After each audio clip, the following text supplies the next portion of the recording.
Siguraduhin ko na magiging okay ang lahat.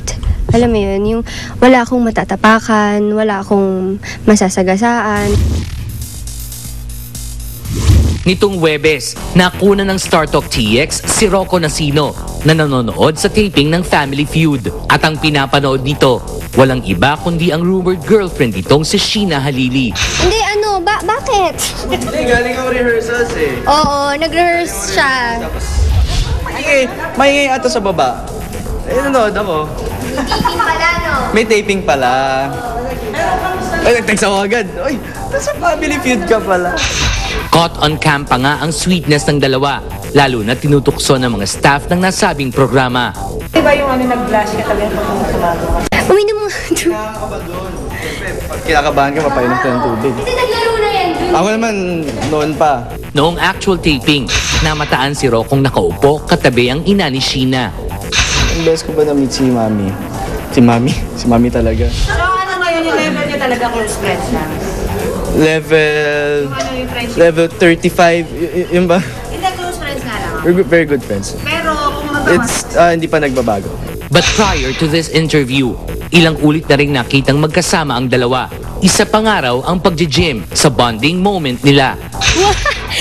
Hindi ko siya nakakasama mag-gym, grab. Boxing daw kayo. Sino nagsabi niyan? Ako? Nakakita. Boxing?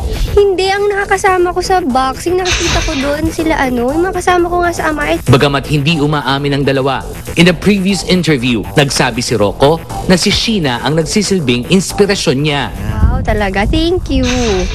Ganon din ba sa'yo? Pwede na. Siguro siya yung pinaka-close ko ngayon sa mga kaibigan kong lalaki. Siya yung pinakabago. Kung magkakaroon man ako ng boyfriend ngayon, sisiguraduhin ko na magiging okay ang lahat. Alam mo yun, yung wala akong matatapakan, wala akong masasagasaan, wala akong masisira. Yun nga, lalong-lalo na to, bago pa lang siya sa showbiz. So, syempre, ayoko din makasira sa kanya, lalo na binibigyan siya ng love team, di ba?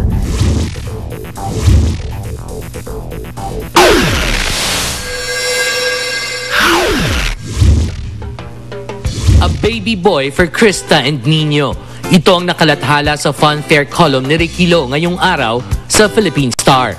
Ayon sa ulat ng StarTalk TX host, isang baby boy ang isinilang ni Krista through normal delivery sa isang ospital sa California nitong April 5. Ang sanggol ay papangalanang Nate Jacob o NJ bilang initials ng totoong pangalan ng asawa ni Krista na si Nino Jefferson.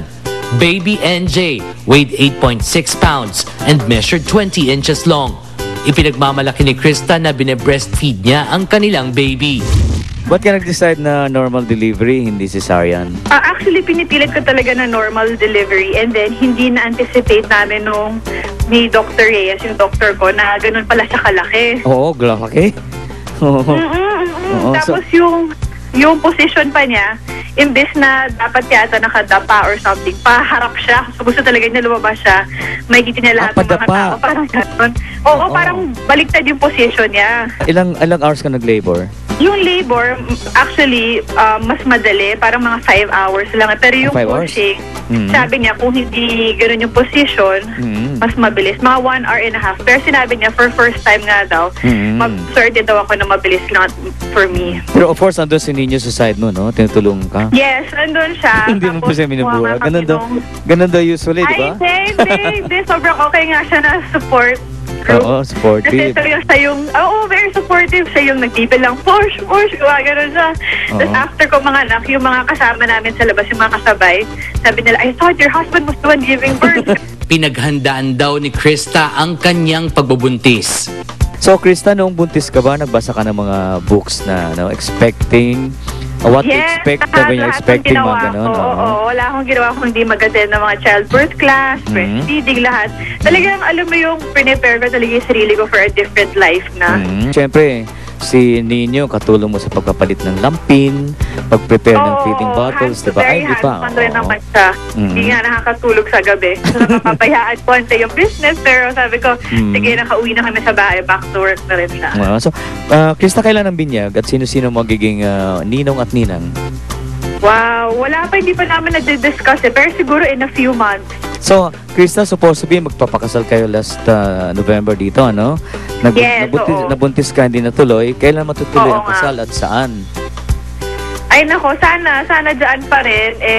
Hintayin muna namin na lumaki si baby ng konti para pwede naman namin siya isama dyan. Maka-vacation din siya sa Philippines. Oh, in case bumalik ka dito, magsi-showbiz ka pa ba? Tingnan natin. Baka. Or we'll see pag we'll cross the bridge when we get there. Sige. Krista. 2 beses ikinasal sina Nino at Krista. First was in simple rites at Norwalk on July 14, 2010. Ikalawa ay noong August 8, 2010 in Jewish ceremonies at the Hotel Maya in Long Beach, California. Matatandaang lumipad patungong Amerika si Krista upang makasama ang kanyang pinsang designer. Sa US din nagtayo ng isang clothing line si Krista kung saan muling nag-cruise ang kanilang landas ng childhood sweetheart na si Nino na may matagumpay na supermarket business.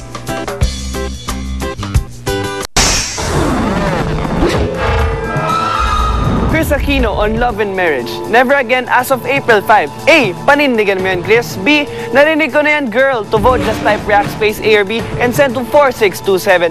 At kung hindi pa kayo nakakapag-register, just type react space on and send to 4627. O ano? TX na!